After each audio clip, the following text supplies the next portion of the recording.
اور مخصوصاً آج شب عاشور ہے.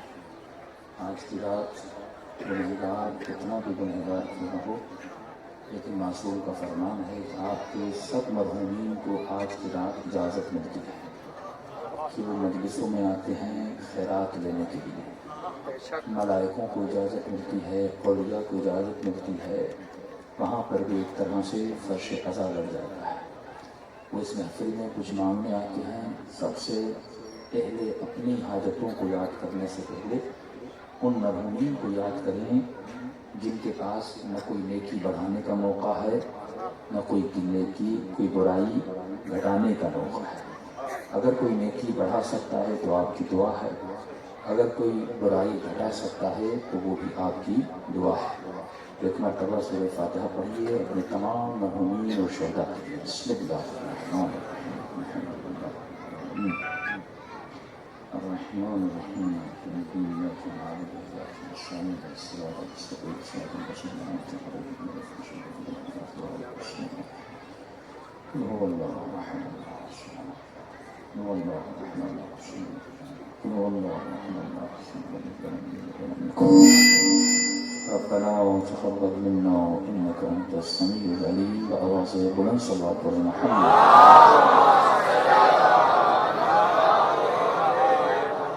ایک مرتبہ جن جن مومنین کے نام لیے گئے، کچھ چٹھیاں میرے ہاتھ میں بھی ہیں، کوئی مومنہ ہیں پریشان ہیں. ایک مومن ہے سیٹھ عاشق حسین 302 کے مقدمے میں جیل میں. ان کے لیے بھی کیس چل رہا ہے ان کے لیے بھی دعا کیجیے. سمن بہرا ہیں، بینائی کے لیے پریشان ہیں. انہوں نے کہا ہے کہ مجلس میں وہ تعاون بھی کریں گے انشاءاللہ اگر ان کے بچے کو شفا مل گئی. ایک مرتبہ تمام تر مومنین کی پریشانیاں اور قبولی حاجات کے لیے بآواز بلند صلوات پر محمد.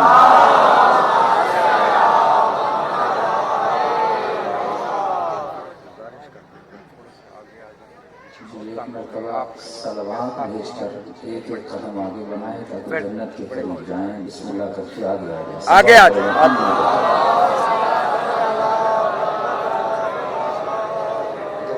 تھوڑی سی رحمت کر کے آگے آ جائیں. صلوات پر محمد.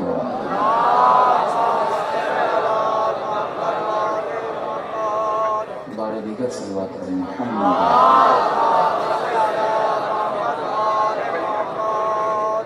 دیگر صلوات پر محمد.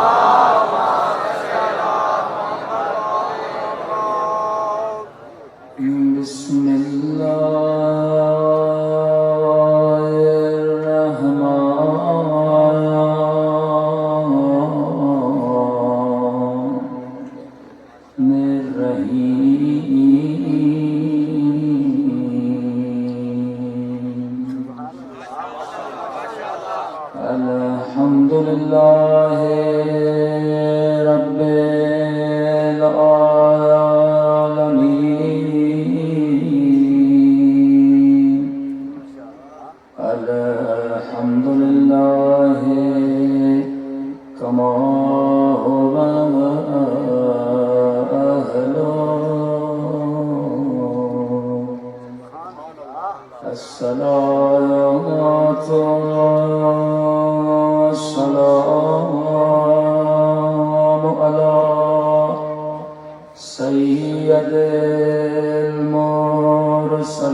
وانكشف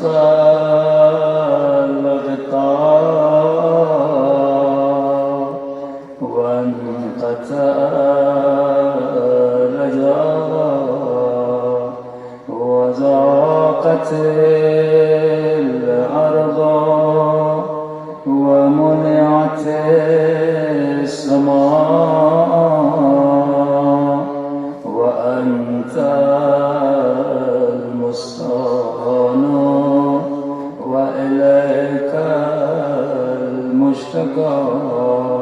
وعليك المؤول في الشدة والرخاء.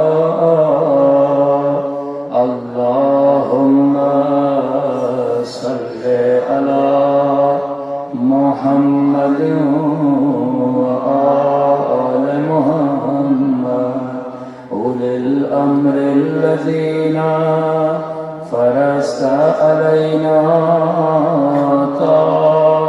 طاعتهم وعرفتنا بذلك منزلتهم ففرج عنا بحقهم فرجا عاجلا قريبا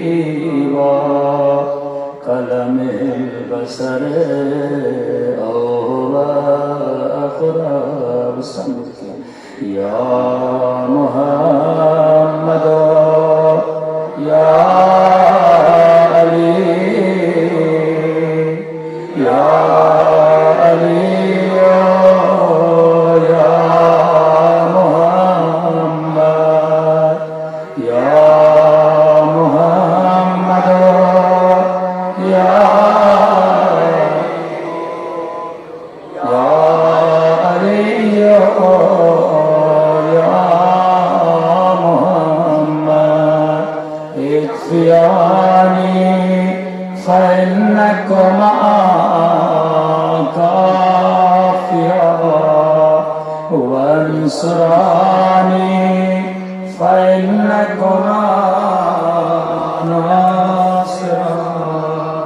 يا مولانا يا صاحب زمان الغوث الغوث الغوث الأمان الأمان الأمان الصلاة الصلاة الصلاة الأجل الأجل الأجل يا أرحم الراحمين. صلى الله عليه وسلم.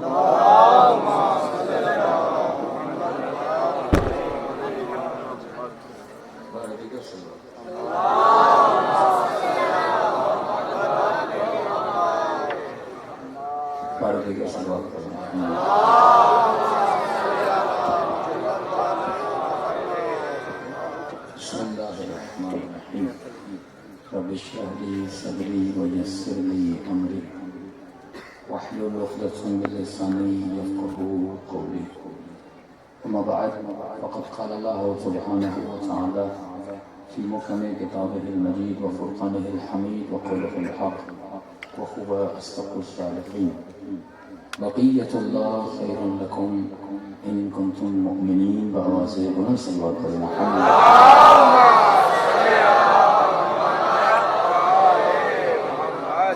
پروردگار عالم آپ کی عزاداریاں ماتمداریاں پرساداریاں اپنی بارگاہ عالی میں قبول فرما دے، اور جس مقصد سے یہ اشرا رکھا گیا، یہ مجالس رکھی گئی، یہ ذکر بقا ہوا، ان تمام مقاصد میں بھی ہم سب کو کامیابی اور کامرانی عطا کرے. آج کی رات مخصوص رات ہے، سال میں ایک مرتبہ یہ رات آتی ہے. کوشش کریے گا جب گھر جائیں تو آج کی رات نیند مت کریے گا، پوری رات جاگیے گا. فرماتے ہیں جب شب عاشور آتی تھی تو معصومین امام حسین کے بعد سے وہ اپنے بچوں کو عاشور کی رات سلاتے نہیں تھے. اگر بچے سو جاتے تھے تو پانی کے قطرات لگا کے بچوں کو جگانے کی عادت دلاتے تھے. زبردستی نہیں، لیکن کوشش کرتے تھے بچہ جاگتا رہے، کیونکہ اس رات میں خدا کی رحمتیں نازل ہوتی ہیں. تو یہ رات مخصوص ہے آپ کے لیے. شب قدر سب سنی مناتے ہیں، عرفہ اہل سنت مناتے ہیں، دوسرے جتنے بھی اسلامی دن ہیں وہ سارے مسلمان مناتے ہیں، لیکن شب عاشور بھی اہل سنت مناتے ہیں، لیکن جس طریقے سے آپ مناتے ہیں کوئی نہیں مناتا۔ یہ نعمت کس کی ہے؟ خدا کی نعمت ہے آپ کے پاس۔ تو قدر جانیے آج کی رات کی جتنی دعائیں کر رہے ہیں، پریشانیاں بتا رہے ہیں، اگر خلوص دل سے مصلی بچھا کر خدا کو حسین کی کٹی ہوئی گردن کا واسطہ دیں گے تو مولا فرماتے خدا کبھی دعا رد نہیں کرتا۔ دوسرا جملہ، ایک مولا کا امام کی جہاد کو رو رو کے کہنے لگا مولا مجھے بیٹا دے، بیٹی دے، رزق میں کمی ہے، بیماری ہے، پریشانی ہے۔ دعا کر کر کے سو گئے، خواب میں امام حسین کو دیکھا۔ مولا نے کہا مجھے یہ بتا تو کربلا میری خاطر آیا ہے یا اپنی خاطر؟ تو زیارت کرنے میری خاطر آیا ہے یا اپنی خاطر؟ یہاں تجھے سب کچھ یاد رہا، اولاد یاد رہی، اپنی گھر میں پریشانی سب کچھ، لیکن تو نے مجھے کہیں یاد نہیں کیا۔ سب سے پہلے جب مسجد میں آئے تو حسین کی خاطر آئے، مجلس میں آئے امام حسین کی خاطر آئے۔ مولا دے یا نہ دے وہ مولا کی مرضی، یہ سوچ کے مجلس میں نہ جایا کریں کہ میں اس لیے مجلس سننے جا رہا ہوں کہ مجھے بیٹا ملے گا، میں اس لیے مجلس سننے جا رہا ہوں کہ میرے گھر میں رزق پڑے گا، یہ سوچ کے مت آیا کرو۔ کہو مولا میں مجلس میں آیا ہوں تیری مظلومیت کی خاطر، میں مجلس میں آیا ہوں تیرے اس کردار کی خاطر تو جب کربلا گئے تھے، میں مجلس میں آیا ہوں آپ کی سکینہ کی خاطر، میں مجلس میں آیا ہوں آپ کے پیغام کی خاطر، اپنی دنیا کے لیے نہیں آیا۔ اس کے بعد آخر میں مستحب ہے جب آنکھوں سے آنسو بہنے لگے تو اب خدا کو کہو اے خدا تو نے حسین کی مجلس میں بولا ہی لیا ہے، حسین تیرا محبوب بھی ہے، تیرا محب بھی ہے، اس نے تیری راہ میں اپنی جان کو قربان کیا ہے۔ اے خدا تو نے خود کہا اے میرے بندے کبھی میری رحمت سے مایوس نہ ہونا، اے خدا تو نے خود کہا کہ قیامت میں ہر آنکھ روئے گی مگر دو آنکھیں ایسی ہیں جو کبھی نہیں روئیں گی۔ کون سی دو آنکھیں ہیں؟ اے خدا تو نے خود کہا ایک وہ آنکھ جو اپنے گناہوں پہ روتی ہے، ایک وہ آنکھ جو حسین کے غم میں روتی ہے۔ سب سے بڑی دعا یہ ہے کہ جب آنکھوں سے آنسو بہے، جب آنکھوں سے حسین کے غم میں آپ کے محاسن پہ آنسو بہنے لگے، اس وقت خود کہو کہ اے خدا یہ آنسو تو نکلے ہے، یقیناً میرا دل نرم ہوا ہے حسین کے غم سے، تب جا کے آنسو نکلتے ہیں ورنہ نہیں نکلتے۔ امام فرماتے ہیں جس کا دل نرم نہیں اس کی آنکھوں سے آنسو نہیں نکلتے۔ ان آنسوؤں کے مراتب ہیں تو امام حسین کے غم میں بہاتے ہیں۔ علامہ شفتری انہوں نے صرف مسائل لکھے نہیں بلکہ مسائل دیکھ کر لکھے ہیں۔ یہ وہ عالم دین تھے جنہوں نے دیکھ کر مسائل لکھے۔ کس طرح دیکھے؟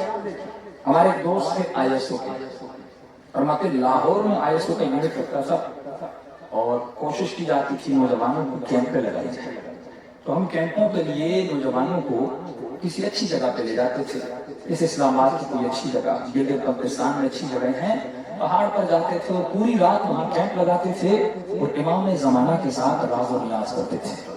کبھی زیارت عاشورہ، کبھی دعائے کمیل، کبھی دعائے ندوہ، یعنی 4 دن 5 دن کا کیمپ لگتا تھا تاکہ ان لوگوں کو روحانی غذا ملے۔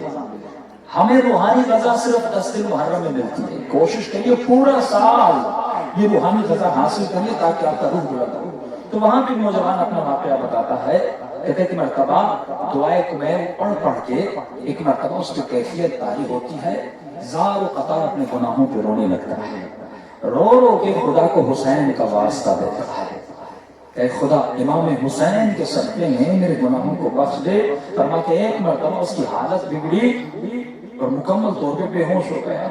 جب ہوش میں آیا وہ اتنا رو رہا تھا، اتنا رو رہا تھا، جب اس سے پوچھا گیا کیوں رو رہے ہو، کہتا جیسے مجھ پر غشی کی حالت طاری ہوئی رو رو کر ایک مرتبہ میں نے اپنے بدن کو کربلا میں پایا، میں نے اپنی آنکھوں سے دیکھا کہ امام حسین کو ظالم کس طرح شہید کر رہے تھے، علی اکبر کو ظالم کس طرح شہید کر رہے تھے، لیکن میں کربلا کے میدان میں لیٹا ہوا تھا، سو نہیں سکتا تھا، میں نے اپنے کانوں سے امام حسین کی آواز بھی سن رہا تھا کہ حل من ناصر ینصرنا، ہے کوئی مجھ غریب کی مدد کرنے والا، میں مدد کرنا چاہتا تھا لیکن اٹھ نہیں سکتا تھا۔ یہ بھی بڑا مقام ہے کہ امام حسین کسی کو دنیا میں کربلا کی مصیبتیں دکھا دیں گے، مطلب اس نے اپنے نفس کو اتنا پاک کیا تھا۔ دوسرا واقعہ جو میری اپنی آنکھوں کا دیکھا ہوا ہے، ہم یونیورسٹی میں پڑھتے تھے، ایک نوجوان لڑکا افغانستان کا ہمارا روم میٹ تھا، جیسے اللہ نے کبھی کبھی توفیق دے دیتے ہیں، آنکھ کھلی نماز تہجد کے لیے، ہم اٹھے، ہم نے کیا دیکھا، یہ نوجوان سویا ہوا تھا لیکن نیند میں بہت رو رہا تھا، انتہائی، میں نے کہا اس کو اٹھاؤں، لیکن کیونکہ مجھے پتا تھا یہ کبھی کبھی نورانی کیفیات سے گزرتے ہیں، میں نے ان کو نیند سے نہیں اٹھایا۔ جب نیند سے اٹھے انتہائی آنکھیں لال اور رو رہا تھا اور کہتا تھا میرے بدن میں بہت درد ہے، یہ آنکھوں کی بات دیکھی بتا رہا ہوں۔ صبح کی نماز اس نے پڑھی، اس کے بعد اس نے اپنا حال بیان کیا کہ رات کو جب سو رہا تھا ایک مرتبہ میں نے خواب کے عالم میں کیا دیکھا، میرا جسم کربلا کے میدان میں پڑا ہوا ہے۔ میں نے کہا وہ رو کیوں رہے تھے، اور اس طرح لگ رہا تھا کہ آپ کے بدن میں بہت زیادہ درد ہو رہا ہے۔ کہا کربلا میں جو شہیدوں کی لاشوں پر گھوڑے دوڑائے جا رہے تھے، میں نے اپنے جسم کو شہداء کی لاشوں میں پایا، مکمل میں نے گھوڑوں کے دوڑنے کے درد کو احساس کیا کہ گھوڑے جب دوڑ رہے تھے تو میرے جسم پہ ان کی چانٹیں آ رہی تھیں۔ تو میں نے کہا کتنے خوش نصیب ہو، امام حسین نے تمہیں دنیا میں ہی بتا دیا تمہارا شمار شہداء کربلا میں ہے۔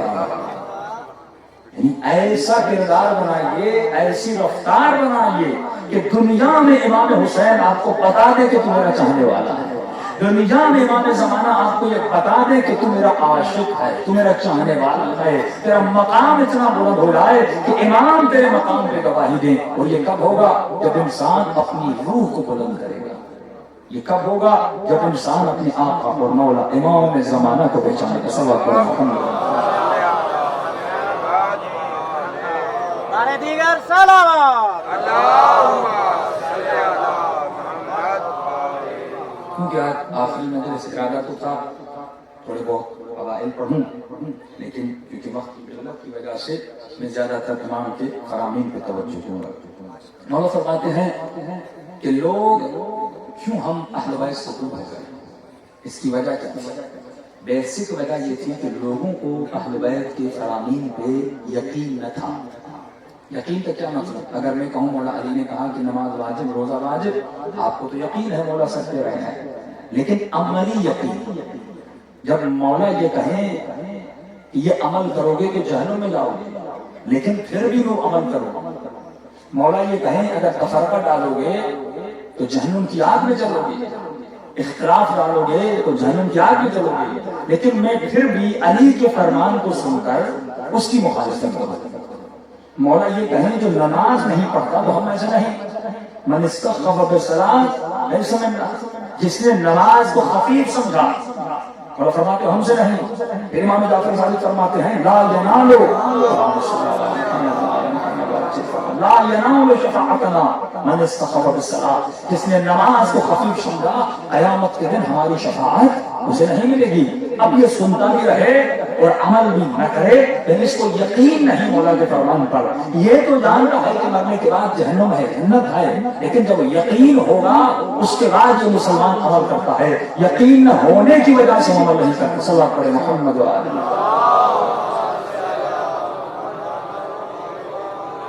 یہ کوئی زلزلہ نہیں آیا، آپ لوگ ڈر گئے ہیں، ہر چیز اپنی جگہ پر۔ صلی اللہ علیہ محمد و آلہ۔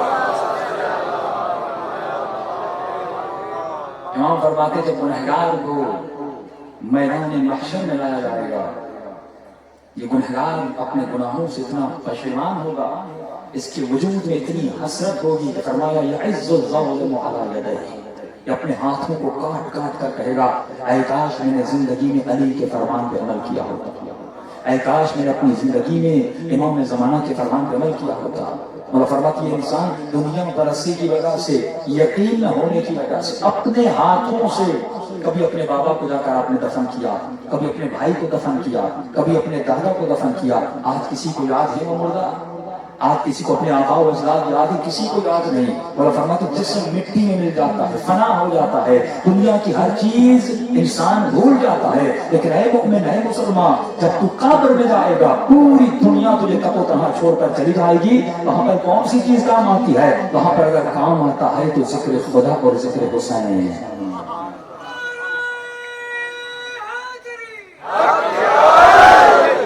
وہاں پر نہ بیٹا قبر میں کام آ رہا ہے، نہ بیوی قبر میں کام آ رہی ہے، نہ اولاد، نہ مال، نہ دنیا، نہ گاڑی، نہ کھیت، نہ باری، جتنی چیزیں آپ یہاں پر جمع کر رہے ہیں ایک بھی چیز قبر میں نہیں آتی۔ امام فرماتے تک و تنہا، جس طرح دنیا میں آیا تھا تک و تنہا پیدا ہوا تھا، بدن پر لباس بھی نہیں تھا، بالکل اسی طرح قبر میں تو جائے گا۔ ہے مؤمن، وہاں پر اگر کوئی چیز کام آتی ہے تو انسان کا عمل کام آتا ہے، وہاں پر نماز کام آتی ہے، وہاں پر روزہ کام آتا ہے۔ امام نے فرمایا دنیاوی غذا کیا ہے؟ یہ جو کھانا کھاتے ہو یہ دنیا کی غذا ہے، یہ جسم کی غذا ہے، لیکن روح کی غذا نماز ہے۔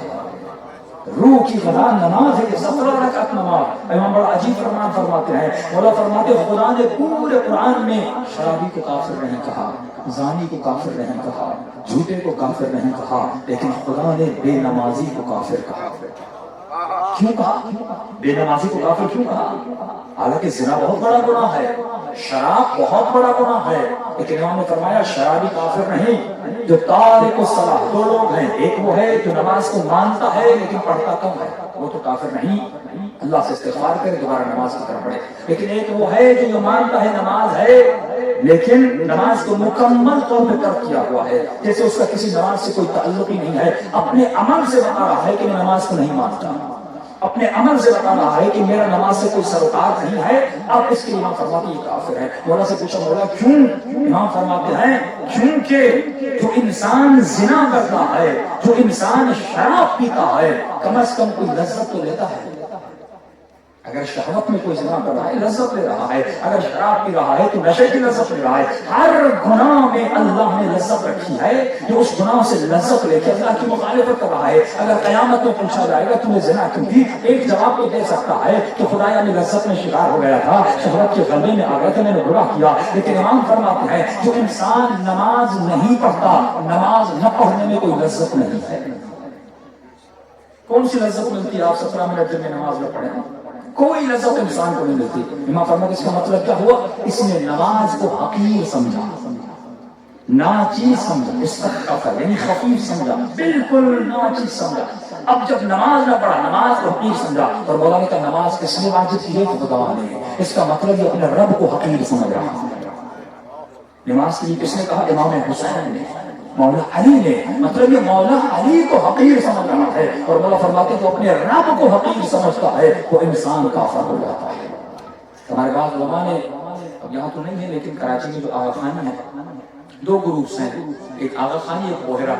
بوہرا جو عجیب قسم کی ٹوپیاں پہنتے ہیں اور ان کا لباس بھی الگ ہے۔ آغا خان ہاسپٹل ہو جاتے ہو گیا، اس زمانے میں علماء نے فتویٰ دیا تھا کہ ان کے ہاتھ کا کھانا نجس ہے، کیونکہ آج پتا چلا کہ آغا خان نے فتویٰ دیا کہ نماز واجب نہیں ہے، نماز کو ترک کر دیا ہم لوگوں نے، تو فرمایا ان کے ساتھ نہ بیٹھا کرو نہ کھانا کھایا کرو۔ لیکن بوہرا کیونکہ نماز پڑھتے تھے، ان کے ساتھ کھانا کھانا عیب نہیں ہے۔ یعنی جو انسان تارک الصلاۃ ہے، جو نماز کا انکار کرتا ہے، معصوم فرماتے ہیں اس کے ساتھ اٹھنا بیٹھنا صحیح نہیں ہے، کیونکہ محفل کا اثر ہوتا ہے، جس محفل میں تو بیٹھتا ہے اس محفل کا تمہارے وجود پر اثر ہوتا ہے۔ فرماتے نبی خدا کی عادت تھی جب بھی نماز پڑھاتے تھے تو ظہر اور عصر کی نماز کے بیچ میں خطبہ دیا کرتے تھے تاکہ لوگوں کی اصلاح ہو جائے۔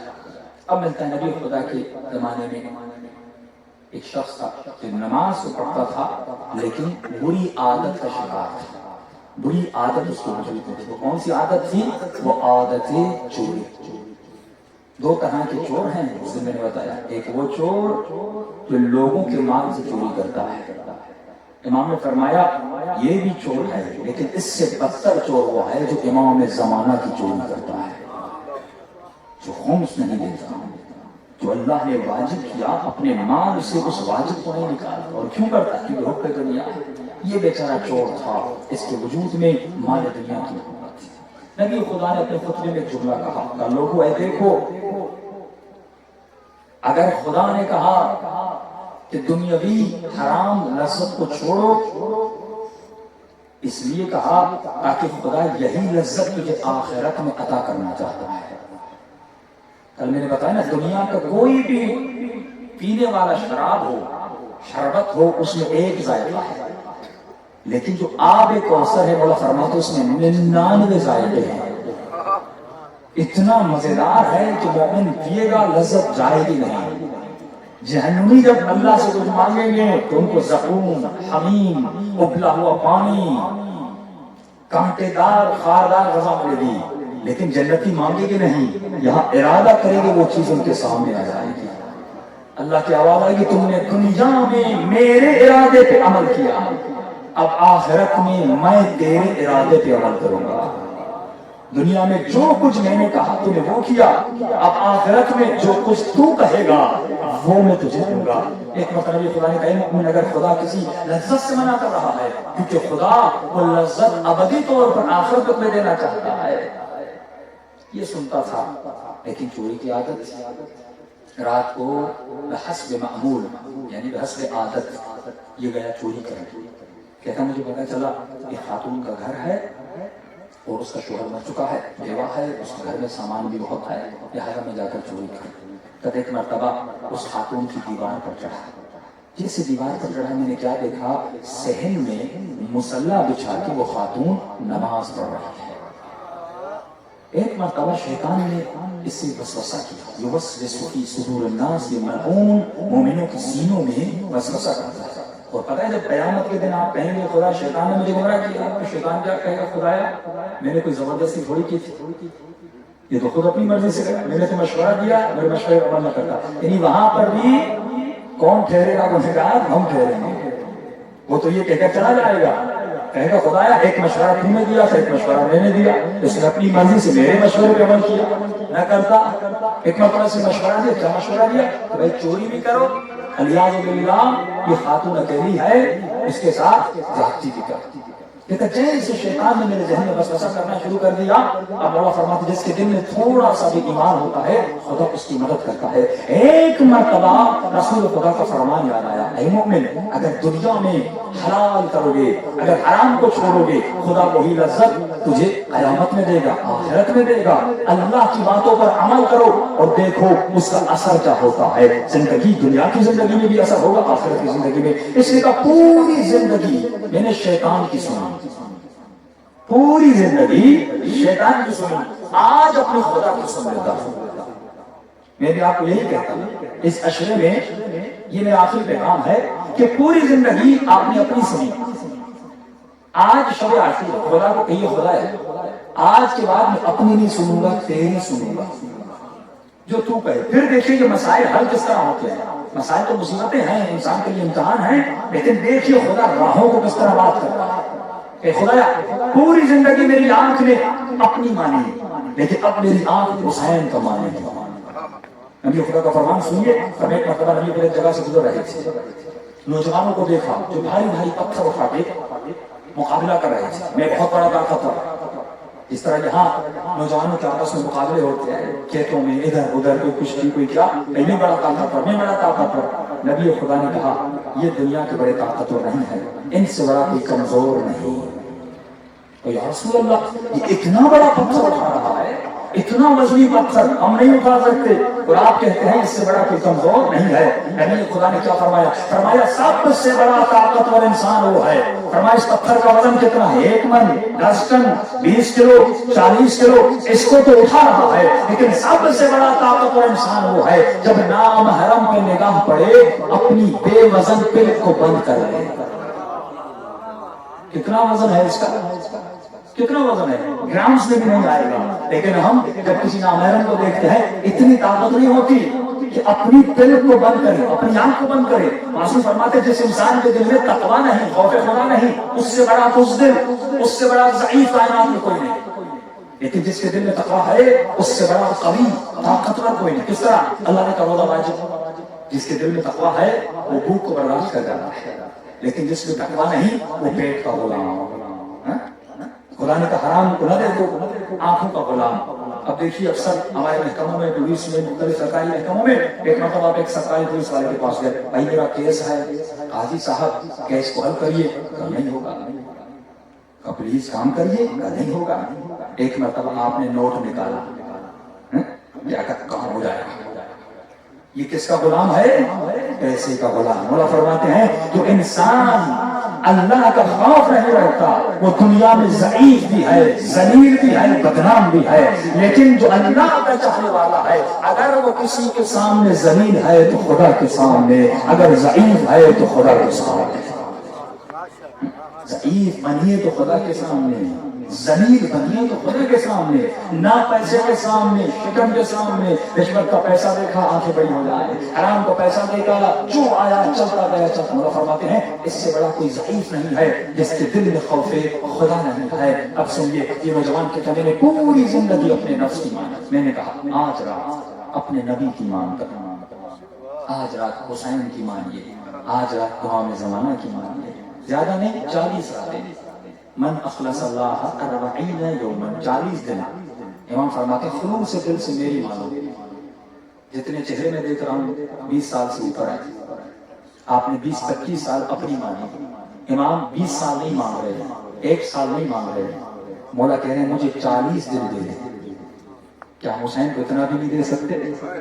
40 دن مولا فرماتے ہیں مجھے دے دے۔ اخلص اللہ 40 یوما، 40 دن خلوص سے دل سے وہ کرو جو خدا نے کہا۔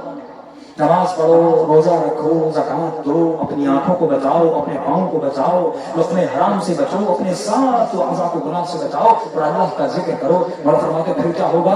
خدا تمہارے اوپر اپنی رحمت کے دروازوں کو کھول دے گا۔ یہ معصوم کا بات ہے۔ فرمایا اس نوجوان نے کہا پوری زندگی میں نے شیطان کی مانی، آج نبی خدا کی مانتا ہوں، دیکھتا ہوں کیا ہوتا ہے۔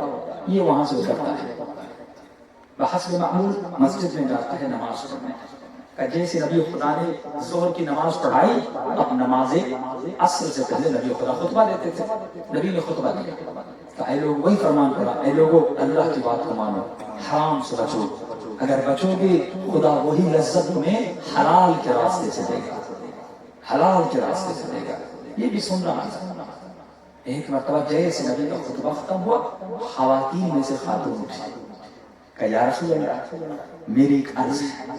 کہا جی کہیے۔ کہ یا رسول اللہ میں بیوہ ہوں، میرا شوہر مر چکا ہے، کل رات ایک چور میرے گھر میں چوری کے لیے آیا تھا، چوری کرنا چاہتا تھا، عزت کو بھی خطرہ ہے، مال کو بھی خطرہ ہے۔ نبی خدا نے کہا کہ آپ نے اس چور کو دیکھا؟ کہ جیسے چور کا نام آنا تھا یہ بیچارہ ڈر گیا، کل چوری کے لیے تمہیں گیا تھا، اب یہ ڈرا اس لیے کہ میرا نام نہ لے، بیچارے اپنی جوتیاں سنبھالی، اگر نام آتا ہے تو یہاں سے بھاگ جاتا ہوں۔ نبی خدا نے کہا آپ نے چور کو دیکھا؟ کہا نہیں یا رسول اللہ، اندھیرا تھا چہرہ نہیں دیکھ سکا۔ ایک مرتبہ کہتا الحمدللہ بچ گیا۔ اب نبی خدا نے کہا ہم آپ کے لیے کیا کر سکتے ہیں؟ کہ یا رسول اللہ چھوٹی سی عرض ہے، آپ مالک یوم الدین بھی ہیں، آپ رحمت للعالمین بھی ہیں، آپ شفیع المذنبین بھی ہیں، میں چاہتی ہوں آپ اپنی مرضی سے جسے چاہیں میرا شوہر بنا دیں۔ میں اکیلی ہوں، بیوہ ہوں، شوہر مر چکا، دولت بھی ہے، مال بھی ہے، سب کچھ بھی ہے۔ اب نبی خدا نے ایک مرتبہ مجمع کی طرف دیکھنا شروع کر دیا، بھائی کس کو بناؤں تمہارا شوہر؟ اے نبی جب دیکھتے تھے نبی کی نگاہیں بار بار چور پر رک جاتی تھی، یہ بیچارہ شرمندگی سے سر کو نیچے کرتا تھا۔ پھر نبی دیکھتے تھے مجمع میں، پھر زیادہ چور پہ نگاہیں رکھتی تھی۔ ایک مرتبہ انگلی سے اشارہ کیا آگے آ جا، اٹھ کے آتا ہے، نبی کے منبر کے کنارے کھڑا ہو جاتا ہے۔ نبی خدا نے اس کو کان میں آہستہ کہا یہ بتا کیا اس خاتون کو جانتا ہے؟ اب غیب کا علم رکھتے تھے کہ نبی سے کیا جھوٹ بولنا۔ کہا یا رسول اللہ شرمندہ ہوں، کل میں ہی چوری کے لیے گیا تھا۔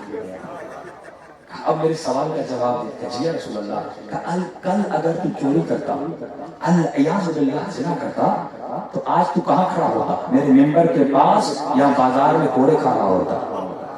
بتاؤ کیا کر رہا ہوتا؟ کہ یا رسول اللہ سچ کہہ رہے، ہاتھ بھی کٹتے، کوڑے بھی لگتے، دنیا بھی تباہ ہوتی، آخرت بھی تباہ ہوتی۔ اب کہتا ہے تو نے اللہ کے فرمان پہ عمل کیا، اب بتاؤ شادی کرنی ہے؟ کہتا یا رسول اللہ اس سے بڑھ کر کیا ملے گا؟ بیوی بھی مل جائے گی اور سامان بھی مل جائے گا، گھر بھی مل جائے گا، یعنی دنیا بھی بنی آخرت بھی بنی۔ سب آپ پڑھیں محمد۔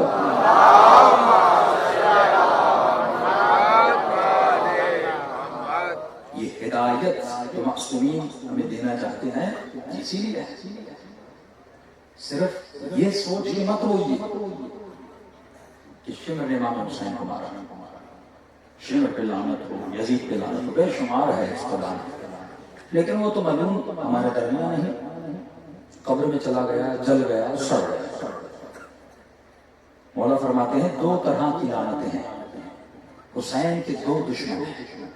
ایک وہ دشمن جو حسین کے بدن کا دشمن ہے، جس نے مولا کے بدن پہ تیر پھینکے، تلواریں پھینکی، لیکن ایک وہ دشمن جو حسین کے ہدف کا دشمن ہے، مقصد کا دشمن ہے، جس مقصد کی خاطر امام نے علی اصغر کو قربان کیا۔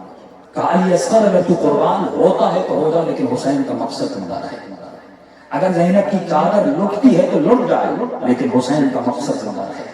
اگر اکبر کی جوانی جاتی ہے تو چلی جائے، لیکن حسین کا مقصد زندہ رہے۔ اگر سکینہ یتیم ہوتی ہے تو ہو جائے، لیکن حسین کا مقصد زندہ رہے۔ اگر عباس کے بازو کرتے ہیں تو کٹ جائیں، مگر حسین کا مقصد زندہ رہے۔ اگر خیموں کو آگ لگتی ہے تو لگ جائے، مگر حسین کا مقصد زندہ رہے۔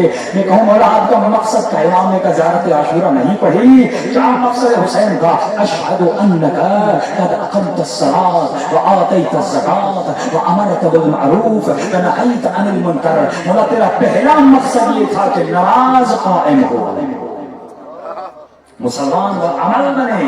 دوسرا مقصد یہ تھا امرت بالمعروف ونہیت عن المنکر، کہ مولا معاشرے میں امر بالمعروف ہو، معاشرے میں نہی عن المنکر ہو، لوگوں کو برائی سے روکا جائے اور اچھائی کی دعوت دی جائے۔ یہ کام کہاں سے ہوگا؟ یا مسجد سے یا منبر سے۔ اور دشمن مسجد کو بھی بند کرنا چاہتا ہے، امام بارگاہ کو بھی بند کرنا چاہتا ہے، اور جو دشمن کی اس کام میں مدد کر رہا ہے سمجھ جائیے تو مقصد حسین کا دشمن ہے۔ یہ آپ کا کام ہے کہ اپنے محلوں میں، اپنے علاقوں میں پیغام کو پھیلائیں، مقصد حسین کو پھیلائیں۔ امام نے فرمایا میرے مقصد کی مدد کرو، جو امر بالمعروف کو روکتا ہے، جو پیغام کو روکتا ہے، ایسا سمجھو وہ حسین کو روک رہا ہے۔ دیکھیے حر نے امام حسین کا راستہ روکا، پانی روکا، لیکن امام نے معاف کر دیا، کیونکہ اس نے حسین کے بدن کو روکا تھا، لیکن مقصد حسین کو نہیں روکا۔ اس نے امام حسین کا بدن پیاسا تو رہا، لیکن مقصد حسین کو نہیں روکا۔ مقصد حسین کیا تھا؟ کہ حر حسینی بن کے حسین کے لشکر میں آ جائے۔ یہ مقصد حسین تھا نا، امام کبھی کامیاب ہو گیا۔ اور اگر پورے لشکر سے ایک انسان کو ہدایت ملی تو من قتل نفسا بغیر نفس او فساد فی الارض فکأنما قتل الناس جميعا، جس نے ایک انسان کو ہدایت دی گویا پوری کائنات کو ہدایت دی، جس نے ایک انسان کو گمراہ کیا گویا اس نے پوری کائنات کو گمراہ کیا۔ اگر یہاں سے مجلس سے ایک بندہ ایسا حر بن کے اٹھتا ہے اور فرماتے ہیں یہ حسین کے مقصد کی جیت ہے۔ یہ کہنا کہ شیعہ بے عمل ہیں یہ جملہ غلط ہے۔ اگر شیعہ بے عمل ہوتے کبھی خون نہ دیتے امام حسین کے لیے، کبھی نظر و نیاز نہ کرتے، کبھی اپنے جسموں پہ ماتم نہ کرتے۔ مسئلہ بے عملی کا نہیں ہے، یہ قوم بے خبر ہے، ہمیں پتہ نہیں۔ اگر منبر سے لوگوں کو پتا چلے تو عمل کیا کریں؟ جو انسان امام حسین کے لیے خون دے رہا ہے، پیسہ دے رہا ہے، اپنا مال قربان کر رہا ہے، اپنا وقت، اپنا ٹائم، اپنا سکون، ہر چیز چھوڑ کر دنیا سو رہی ہے اپنی بستیوں میں، لیکن آپ یہاں پر کیوں آئے ہیں؟ اپنی نیند کو چھوڑ کر، اپنے آرام کو چھوڑ کر حسین حسین کرنے آئے ہیں۔ شیعہ کو بے عمل نہیں ہے، فرمایا بے خبر ہے۔ اگر پتا چل جائے تو شیعہ نماز پڑھنا تیار ہو جائے، فضیلت کا اگر پتا چل جائے تو قوم عمل کرنا شروع ہو جائے۔ لیکن متاسفانہ سالوں سے اس منبر سے پیغام حسین کو نہیں پہنچایا گیا۔ اگر امام حسین کا پیغام پہنچتا آج ہر بستی، ہر کوچہ، ہر گلی، امام فرماتے ہیں تقریروں کا اثر کم لیکن عمل کا اثر زیادہ ہوتا ہے۔ میں تقریر کر کے چلا جاؤں گا، لیکن آپ ایک ایک مجلس سے اٹھ کے لائے وہ حسین کا پیغام بن کر اپنی بستی میں لائے، وہ حسین کا پیغام بن کر شہر میں لائے، وہ حسین کا پیغام بن کر یونیورسٹی میں لائے، وہ حسین کا پیغام بن کے انسٹیٹیوٹ میں لائے، وہ حسین کا پیغام بن کے گلی اور کوچے میں لائے۔ جب تم خود حسین کا پیغام بن کر جب محلوں میں جاؤ گے، جب لوگ تمہارے کردار کو دیکھیں گے وہ خود بخود حسینی ہو جائیں گے۔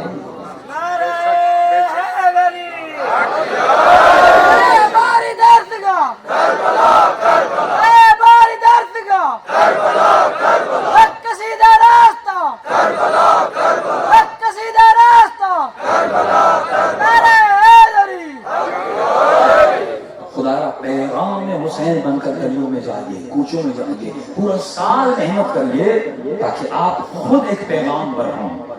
جس طرح امام حسین کا قاصد مسلم ابن عقیل کوفے گیا, جس طرح امام کے قاصد امام کا پیغام لے کر, ہم دنیا میں آئے ہیں تاکہ پیغامبر حسین بنے, تاکہ امام کا پیغام لے کر گلی گلی کوچوں میں جائیں. کردار کا اثر وہ ہوتا ہے جب ایک خاتون حجاب کے ساتھ حیا کے ساتھ اسکول میں جاتی ہے, جب چھوٹی چھوٹی بچیاں اسکولوں میں جاتی ہیں. اب اللہ نے ہمیں ننھی سی جو بچیاں دی ہیں, عمر 3.5 سال. ہم ویسے بھی حرم جاتے تھے مولا رضا کی زیارت پر, بچیوں کو لے کر, چھوٹی بچی ان پہ حجاب تو واجب نہیں ہے, ہم اسی طرح عام کپڑے پہنا کے بچیوں کو لے جاتے تھے حرم. لیکن ایک مرتبہ ہم نے سوچا اگر کسی کے دل میں اثر ڈالنا ہے تو کردار کے ذریعے سے ڈالنا. ہم دکان پر گئے, ہم نے چھوٹی سی بچیوں کے لیے 2 چادریں بنوا لی, کالی چادریں. اب بچے جب چادر پہنتے ہیں تو خوبصورت بھی لگتے ہیں, اچھے بھی لگتے ہیں. اب جب ہم روڈ پر حرم پر جا رہے تھے تو بے حجاب خواتین تھی, ان کے چہرے بھی ہم دیکھ رہے تھے, وہ شرما رہی تھی. جب 3 سال کی بچی حجاب کر کے چل رہی ہے تو اللہ نے مجھے عقل دی, شعور دیا, 20 سال عمر دی, لیکن میں حجاب نہیں کر رہی. تو آپ نے دیکھا ہم نے کچھ کہا نہیں, لیکن ایک چھوٹی سی بچی کو جب حجاب کر کے وہاں پر روڈ پہ چلایا, مولا کے حرم تک گئے, امام کی زیارت کی, طواف کیا, سب کچھ کیا, ثواب کا ثواب کمایا, تبلیغ کی تبلیغ ہو گئی.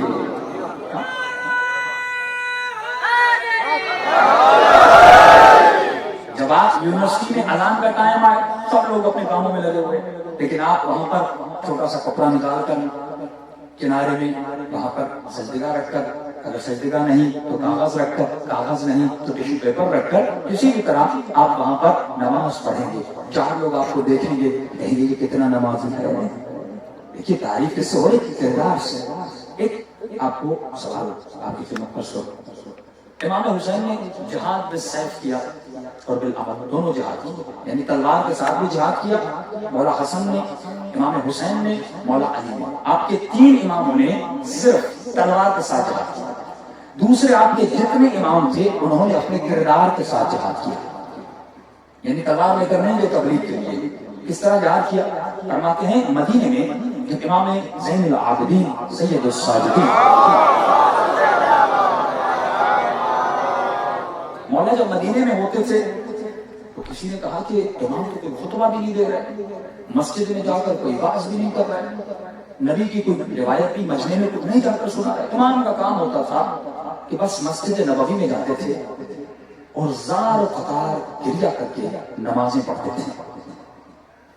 پوری رات جنت البقیع میں بیٹھ کر امام دعائیں پڑھتے تھے, جیسے صحیفے سے کر دیا, دعا ابو حمزہ سمالی, خدا کے ساتھ راز و نیاز کرتے تھے.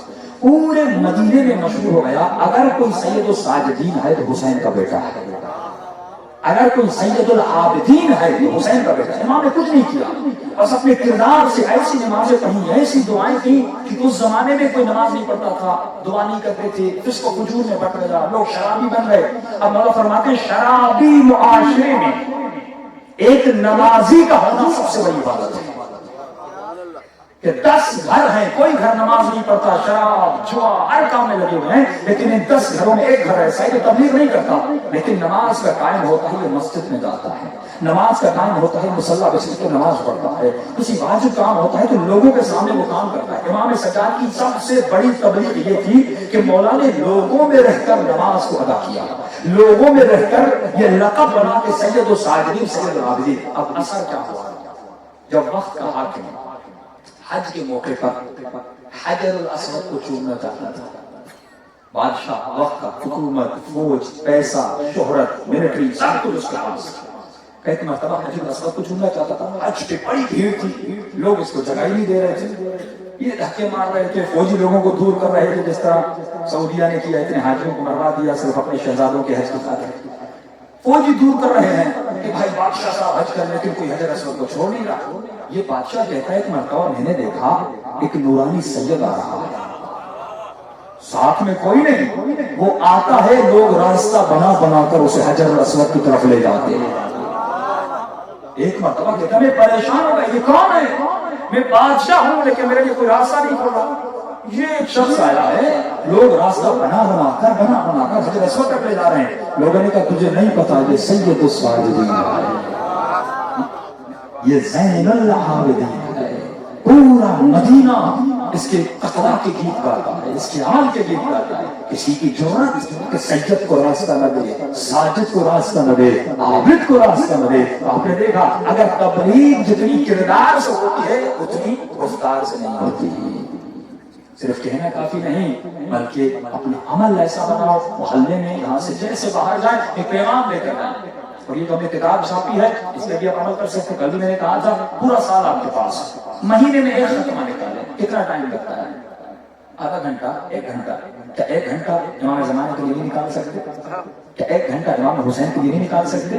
ایک گھنٹہ نکالیے 24 گھنٹوں میں سے. ترتیب بنائیے، اپنا شیڈول بنائیے، اپنا پروگرام بنائیے. اپنا وقت ضائع مت کریے. یہ نہیں کہ آپ دیہاتوں میں بیٹھے ہیں تو وقت ضائع کریں، فرماتے نہیں. ہمارا شیعہ وہ ہے جو نظم سے زندگی کو چلاتا ہے.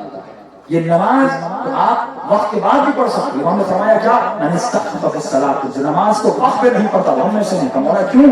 کیونکہ یہ وقت کا پابند نہیں ہے.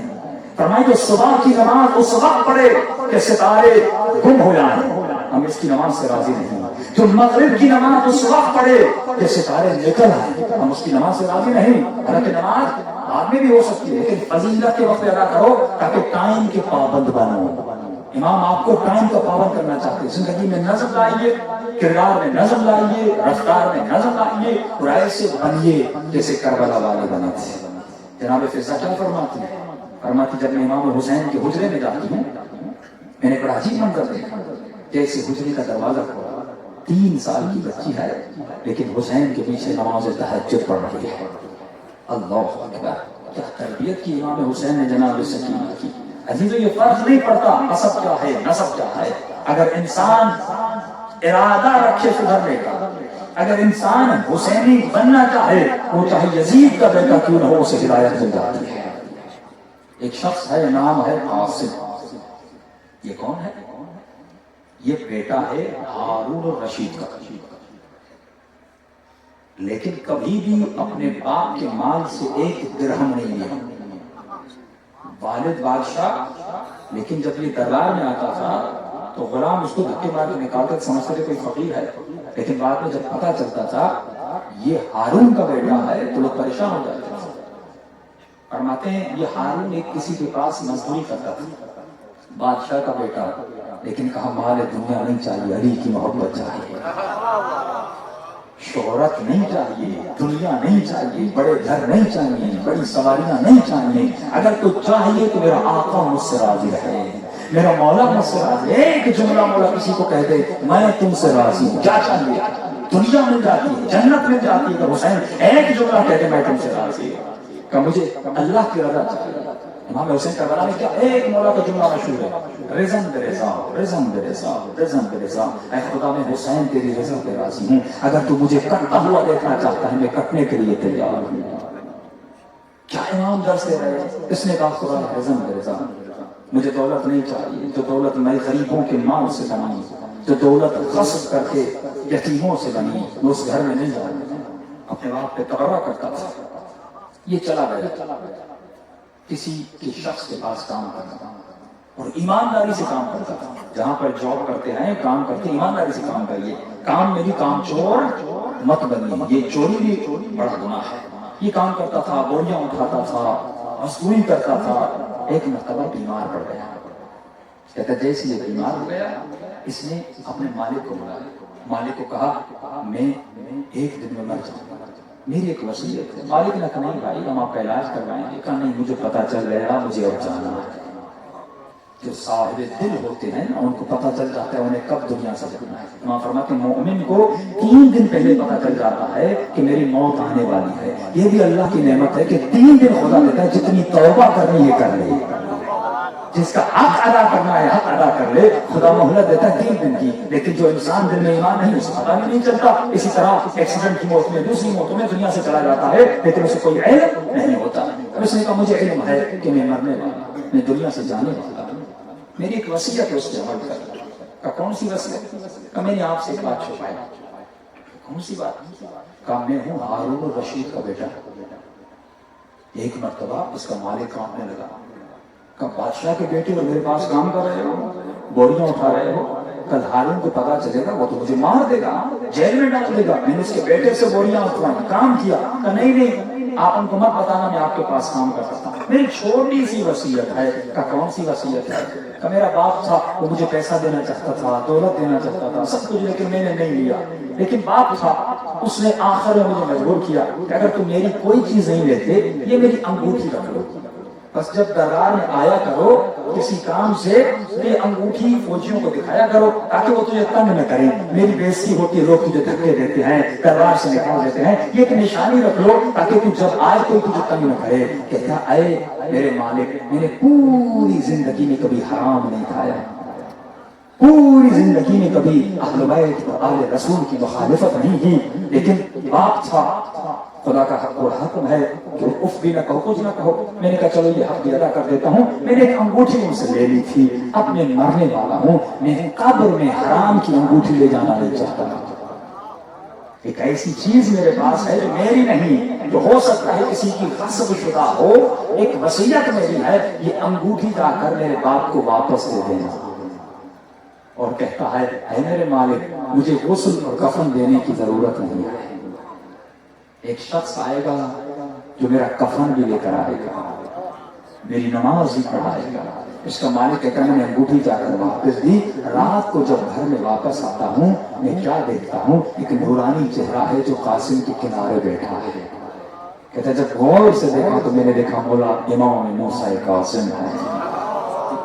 صلی اللہ علیہ وسلم مولا کہہ رہے ہیں تو ہمارا چاہنے والا ہم تمہارے پاس آئے ہیں، یعنی اب اس کی روح کس طرح قبض ہوئی ہوگی کوئی تکلیف نہیں ہوگی۔ اگر سرانے پہ امام آ جائے تو موت بھی میٹھا شربت لگتا ہے، پھر تو انسان دعائیں کرتا ہے خدا مجھے موت کب آئے، لیکن ہم موت سے کتنا ڈرتے ہیں، قبر سے کتنا ڈرتے ہیں، کیوں ڈرتے ہیں؟ کیونکہ گناہ سے جھولیاں بھری ہوئی ہیں۔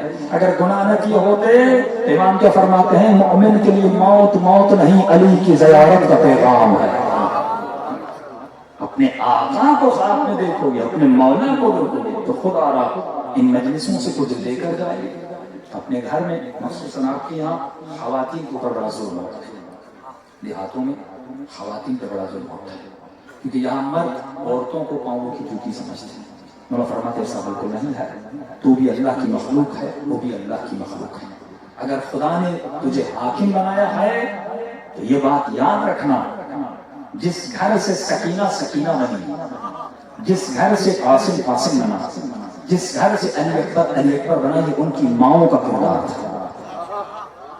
کربلا میں مرد سارے شہید ہو چکے، لیکن کوفے سے شام، شام سے کربلا، یہ کردار کس کا تھا؟ بیویوں کا کردار تھا۔ اپنے گھر میں اپنی خواتین کے ساتھ اچھا سلوک رکھیے، مخصوصاً بے احترامی، بے ادبی، ہاتھ کا اٹھانا، کسی کا حق کھانا، بہن کا حق کھانا، زمینوں میں حصہ نہ دینا، یہ تمام تر حقوق ہیں، حقوق العباد ہیں۔ خدا کہتا ہے میں اپنا حق تو معاف کر سکتا ہوں لیکن اپنے بندوں کا حق معاف نہیں کر سکتا۔ اگر دنیا سے چلے گئے اپنے بھائی کا حق نہیں دیا، بہن کا حق نہیں دیا، بیوی کا حق ادا نہیں کیا، امام فرماتے جب گنہگار کو پورے صراط سے گزارا جائے گا، واقعات تو بہت میرے پاس نہیں ہے، جب گنہگار کو پورے صراط سے گزارا جائے گا، گزر جائے گا، لیکن آخری چوکی حقوق العباد کی چوکی ہے۔ 7 چوکیوں کو پار کر کے جب حقوق العباد کی چوکی پر آئے گا، اب جنت سامنے ہوگی، دل میں تمنا ہوگی بس ایک چوکی پار کروں، جنت کے دروازے پہ پہنچوں، ایک چوکی بات کروں، اپنے امام سے ملوں، ایک چوکی کراس کروں، اپنے آقا سے ملوں، لیکن ایک مرتبہ ملائکہ روکیں گے، تو نے اپنی بہن کا حق ادا نہیں کیا تھا، تو نے اپنی بیوی کا حق ادا نہیں کیا تھا، تم نے اپنی بچیوں کا حق ادا نہیں کیا تھا، تم نے اپنے محلے میں کسی اپنے دوست کا حق ادا نہیں کیا تھا۔ یہ حقوق العباد ہے، ہم اللہ فرماتے ہم بھی مدد نہیں کرتے کیونکہ لوگوں کا حق کھایا ہے، اگر ہم وہ حق تمہیں دے دیں تو یہ لوگوں کے ساتھ ظلم ہوگا۔ ہم عدل کی کرسی پر بیٹھے ہیں، نماز میں مدد ہو سکتی ہے، روزے میں مدد ہو سکتی ہے کیونکہ حقوق اللہ ہے، لیکن حقوق العباد جس نے لوگوں کا حق کھایا، امام فرماتے ہیں بخشش نہیں ہے۔ مجلس میں وعدہ کریے اے خدا اگر ابھی میرے وجود میں کوئی برائی ہے، کوئی گناہ ہے، میں حسین کی مجلس میں دعا کرتا ہوں جب مجلس سے اٹھوں تو حر بن کے اٹھوں۔ یہ مجلسیں ہمیں حر بنانے کے لیے آئی ہیں، یہ مجلسیں گناہوں کی معافی کے لیے ہیں۔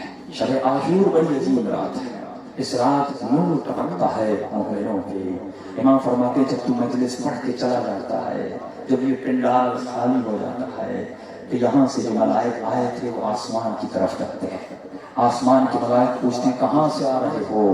کہتے ہیں ہم فرش عزا سے آ رہے ہیں. کہ عجیب خوشبو تمہارے بدن سے آ رہی ہے، ہمیں بھی جا کر فرش عزا دکھاؤ. آپ تو چلے جاتے ہیں لیکن وہ ملائک اس خالی جگہ پر آتے ہیں. آپ کی بیٹھی ہوئی جہاں پر آپ نے قدم رکھے ہیں اس مٹی سے اپنے پروں کو مس کرتے ہیں کہ یہاں پر حسین کا زادار بیٹھا تھا. یہاں مقام ہے آپ کا کہ ملائک ربطہ کھاتے ہیں. اے کاش ہم بھی حسین کی مجلس میں بیٹھتے. ان نعمتوں کا احساس نہیں ہے لیکن امام فرماتے ہیں الہاکم التکاثر حتی زرتم المقابر. یہ لوگ غفلت کی نیند میں سو رہے ہیں، جب ان کی پیٹھ قبر سے لگے گی تب جا کر آنکھوں سے پردے ہٹیں گے کہ کن نعمتوں میں تھے لیکن قدر و قیمت نہیں جانی. سبب پر محمد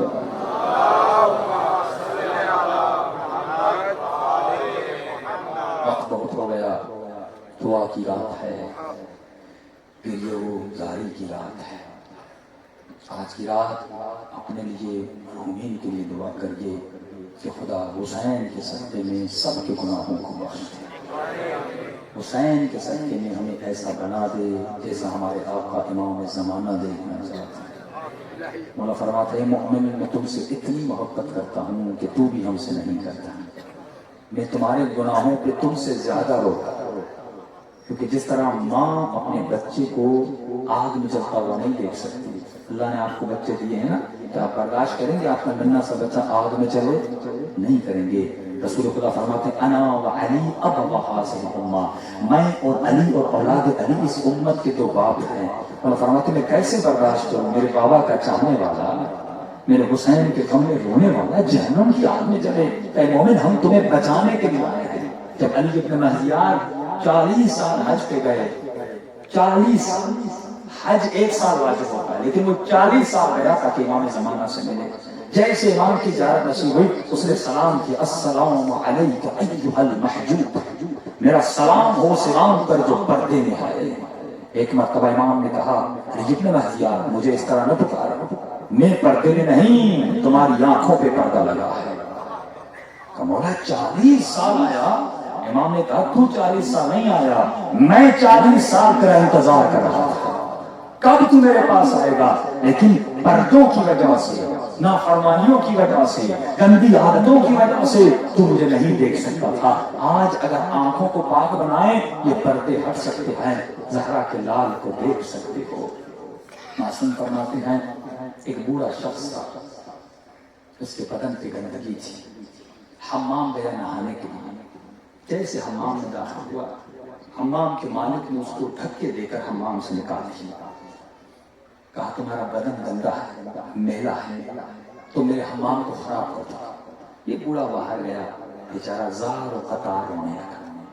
حمام کے مالک کے دل میں رحم آ گیا. کہا بوڑھے آ جاؤ نہا لو میرے حمام میں، معاف کرنا. یہ بوڑھا کہتا ہے میں اس لیے نہیں رو رہا کہ تو نے مجھے حمام سے نکالا ہے، کہ میرا بدن گندا تھا تو نے حمام میں آنے نہیں دیا. میں یہ سوچ کے رو رہا ہوں کہ قیامت کے دن جب میرے روح پہ گناہوں کی نجاست لگی ہوگی اس وقت اگر میں حسین کے پاس جانا چاہوں اور حسین کہیں تو دور ہو جا تو نجس ہے، میں کیا کروں گا؟ اس دن کو سوچ کے رو رہا ہوں کہیں ایسا نہ ہو کہ مولا کہیں مجھ سے دور ہو جا، تیرے وجود میں نجاست ہے، غلاظت ہے. یہ تو دنیا کی نجاست کو تو دیکھ کے مجھے حمام میں نہیں آنے دے رہا، لیکن آخرت کی بدبو اتنی ہے کہ ملائکہ اسے کہیں گے تو ہم سے دور ہو جا. گناہوں کی بدبو اتنی ہے کہ دنیا والے برداشت نہیں کر سکیں گے. میدان محشر میں فرماتے ہیں گنہگار کو ایک اجتماع آئے گا تو اسے آہستہ آہستہ گھسیٹتا ہوا جہنم میں جا کر گرا دے گا اس کے گناہوں کی بدبو کی وجہ سے. میں کہوں گا مولا حسین آج کی رات ہمارے گناہوں کی بدبو ختم کرتے ہیں اور ہمارے وجود میں ولادت کی خوشبو ڈال. سب مل کے اللہم صلی علی محمد و آل محمد. اللہم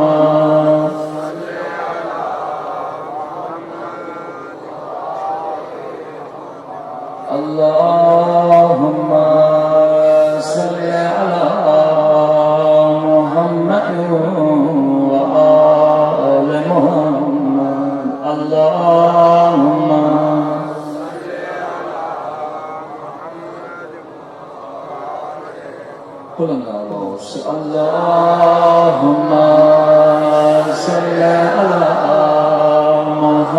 محمد وآل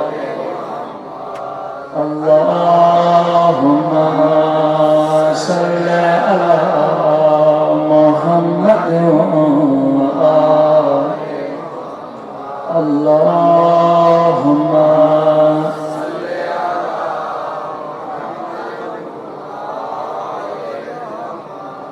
مولاي يا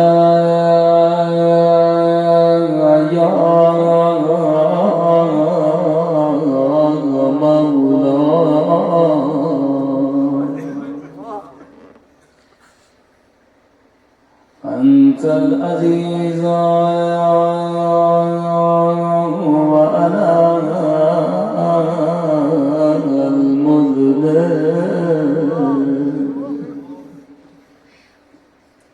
یہ جملے میرے چوتھے امام سجاد کے جملے ہیں. زندان شام کی اندھیری راتوں میں مولا دعا کرنا سکھا رہے ہیں. کیا دعا؟ مولا یا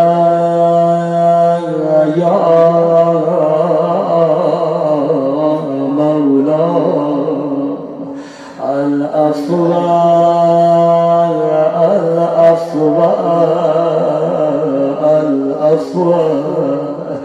اے خدا آج حسین کی مجلس میں ہم سب کے گناہ بخش دے. سب مل کے بلند آواز سے الافوا الافوا الافوا الافوا الافوا الافوا بلند آواز الافوا الافوا. یعنی اے خدا مجھے بخش دے. کس دن سے مجھے بخش دینا ہے؟ فرمایا یوم یفر المرء الأخی. قیامت کے دن جب بہن بھائی سے بھاگے گی. جب بھائی اپنی بہن سے بھاگے گا امام فرماتے قیامت کے دن گنہگار کے بدن سے اتنی بدبو آئے گی کہ ماں کہے گی مجھ سے دور ہو گیا. بھائی کہے گا مجھ سے دور ہو گیا. الہی الافوا قبل جہنم والنیران. اے خدا جہنم کی آگ میں جلنے سے پہلے مجھے بخش دے. ان شعلوں میں میرے جسم کو جلنے سے پہلے بخش دے. تو نے خود فرمایا اے گنہگار کبھی میری رحمت سے مایوس نہ ہوگا. اگر توبہ کرنا چاہتے ہو حسین کی مجلس میں آ جاؤ. خدا کی آواز آتی ہے داؤد اللہ کے بڑے پیارے نبی تھے. کہا داؤد گناہگاروں کو کہہ دو مجھے توبہ کرنے میں اتنا انتظار نہ کرائیں. اے خدا ہم سب توبہ کرنے آ گئے. اب تو بھی توبہ قبول کرنے میں ہمیں انتظار نہ کرانا. سب مل کے بلند آواز سے الافوا الافوا الافوا الافوا الافوا. اے خدا تجھے واسطہ اس 4 سالہ بچی کا جو بابا کی کٹی ہوئی گردن کو دیکھ کے بابا بابا کر کے مر گئی.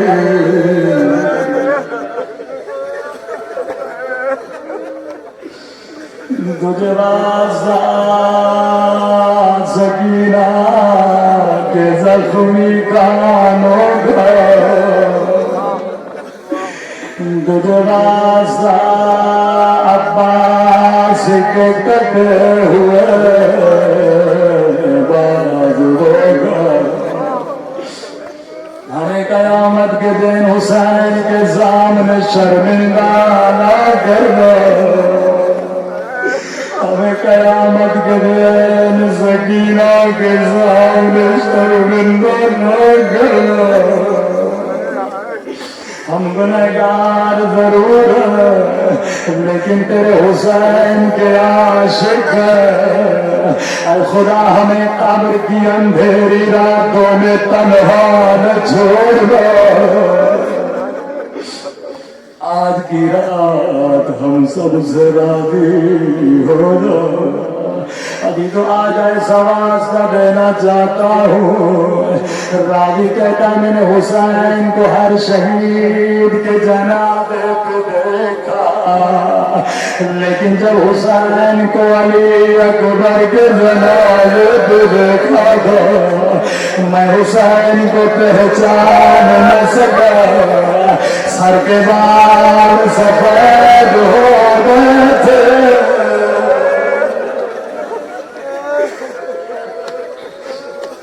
داڑھی کے بال سفید ہو گئے تھے. بڑے مظلوم ہیں علی اکبر. کسی نے میرے چھٹے امام سے پوچھا مولا باپ کے لیے سب سے بڑا خوشی کا موقع کون سا ہوتا ہے؟ امام نے فرمایا جب اس کا بچہ جوان ہو جائے اس کی نظروں کے سامنے کھیلے چلے زندگی بسر کرے باپ بڑا خوش ہوتا ہے. کہ مولا غم کا موقع مصیبت کا موقع کون سا ہے؟ کہا جب اسی باپ کے سامنے اس کے بچے کو مارا جائے. یہ مان کر بڑا مشکل ہوتا ہے. جب میرے آقا علی اکبر نے سب سے پہلے اجازت کے لیے زینب کے خیمے میں گئے کہ پتری اماں اجازت دیجیے. زینب نے کہا اکبر تیری ماں کا تجھ پہ زیادہ حق ہے. ماں کو بیٹے بڑے پیارے ہوتے ہیں صاحب اولاد سمجھ سکتے ہو. ایک مرتبہ ہم نے لیلا کے خیمے میں گئے کہا اماں موت کی اجازت مانگنے آیا ہو. بتاؤ کیا کوئی ماں بچے کو مرنے کی اجازت دے گی؟ میرے لال میں تجھے اجازت نہیں دے سکتی. اس اکبر نے یہ نہیں کہا اماں مجھے اجازت دو. ایک جملہ کام میں لیلا کا کلیجہ پھٹ گیا کہ اماں مجھے ایک سوال کا جواب دو.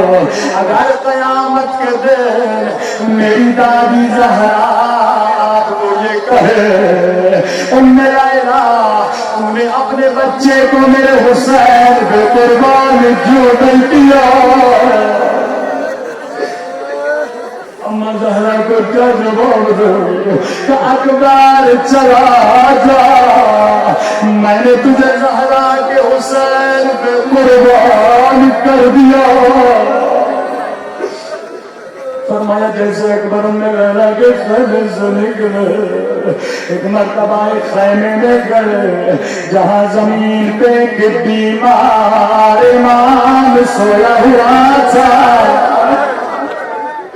روایت کے بڑے عجیب جملے سنو گے اکبر نے کس طرح خدا حافظ کہا مولا زمین پہ سوئے ہوئے تھے. ایک مرتبہ اکبر نے سید سجاد کے قدموں کو چومنا شروع کیا. چومتے چومتے ایک مرتبہ پیشانی تک پہنچے. امام نے آنکھیں کھولی کہ اکبر آج اس طرح کیوں چوم رہے ہو؟ کہا حسین کے بیٹے سجاد یہ آخری مرتبہ چومنے آیا ہوں. آج کے بعد شاید چومنے کا موقع نہ ملے.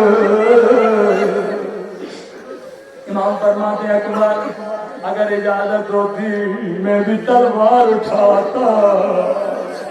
جا میرے اکبر میں نے بھی تجھے اجازت دی. اکبر جیسے خیمے سے باہر آئے حسین فرماتے مجھے اکبر سے بڑا پیار تھا. میں نے کہا اکبر میرے لال پوری زندگی میری امید تھی خواہش تھی میں تیرے سر پہ امامہ باندھوں لیکن جب بھی امامہ باندھنا چاہا میری بہن زینب تیرے سر پہ امامہ باندھ دی.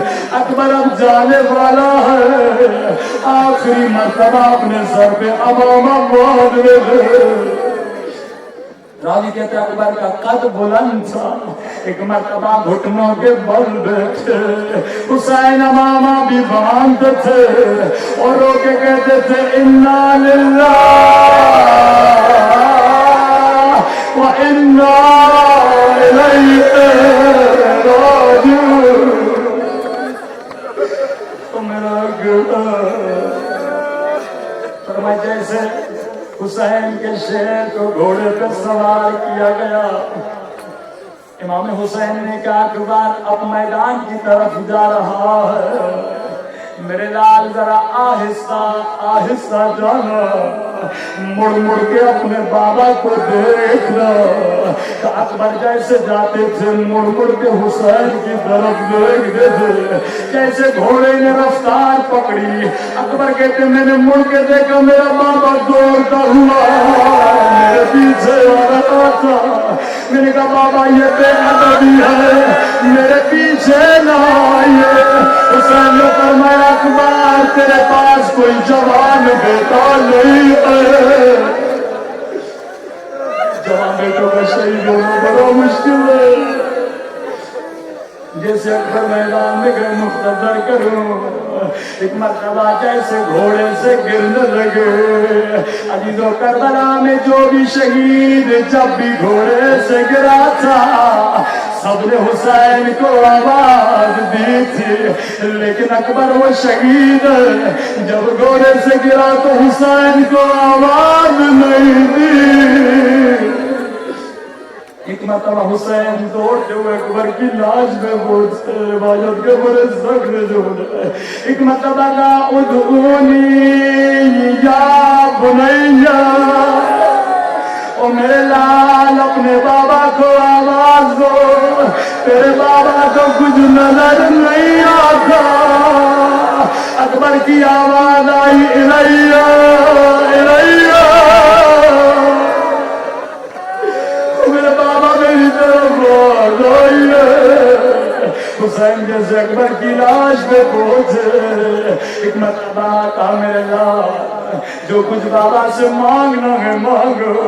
پہلا سوال علی اکبر نے کیا کہا بابا الحدید قد ثقلنی والعطش قد قتلنی. بابا لوہے کے وزن نے مجھے مار دیا بابا پیاس نے مجھے مار دیا ایک گھونٹ پانی کا مل جائے. حسین نے اپنی زبان کو اکبر کی زبان پہ رکھا. اکبر نے زبان کو باہر نکالا کہ بابا آپ کی زبان تو مجھ سے بھی زیادہ خوش گئے. بابا آپ کی زبان تو مجھ سے بھی زیادہ خوش گئے. بابا مجھے خیموں میں لے چلیے میں اماں کو آخری مرتبہ دیکھنا چاہتا ہوں. کجی میرے لال بس آخری جملے زحمت تمام. حسین نے ایک ہاتھ اکبر کے پاؤں کے نیچے دیا ایک ہاتھ اکبر کی گردن کے نیچے دیا. جیسے لاش کو اٹھانا چاہا حسین کے ہاتھ لڑے. ایک مرتبہ نجف کی طرف منہ کر کے کہا بابا علی میری مدد کو آ جائیے. سینے تک لاش آئی لیکن زمین پر رکھ دی. کہ میرے لال اگر زحمت نہ ہو بوڑھا باپو جواب بیٹے کی لاش ہے. اگر زحمت نہ ہو تھوڑی بابا کی مدد کر لے. جی بابا. کہ اکبر اپنے دونوں ہاتھ بابا کی گردن میں ڈالو تاکہ تیرے سارے لاش کو اٹھاؤں. میرے مظلوم امام فرماتے ہیں اکبر نے ہاتھ بابا کی گردن میں ڈالا لیکن دوسرا ہاتھ سینے سے نہیں ہٹایا. کہ میرے لال ہاتھ کیوں نہیں ہٹاتے؟ کہ بابا بوڑھے باپ کو صدمہ دینا نہیں چاہتا. کہ میں تیرا صابر بابا ہوں. ایک مرتبہ ہاتھ کاٹنا تھا. حسین نے کیا دیکھا؟ ایک برچھی کا ٹوٹا ہوا پھل اکبر کے سینے میں تھا. ایک مرتبہ لاش کو زمین پہ بٹھا دیا. علماء فرماتے ہیں حسین نے ایک ہاتھ اکبر کے سینے پہ رکھا, ایک ہاتھ برچھی میں ڈالا, برچھی کو کھینچنا چاہا. ایک مرتبہ نگاہ آسمان کی طرف بلند کی, کہا نانا رسول خدا آپ بھی آئیے, دادا ابراہیم کو بھی لائیے. آ کر دیکھیے کہیں میری آنکھوں پہ پٹیاں تو نہیں بندھی, میرے اسماعیل کے ہاتھ تو نہیں بندھے. ایک مرتبہ برچھی کو کھینچا, اکبر کی لاش تڑپی. کربلا کی زمین میں زلزلہ آیا. کسی خیمے کے در سے آواز آئی حسین ٹھہر جا, میں زینب بھی آتی ہوں. حسین اکبر کی لاش کو بھول گئے. میری ماں بہنوں سے سننا. حسین نے کہا زینب کبھی میرے ہوتے ہوئے خیمے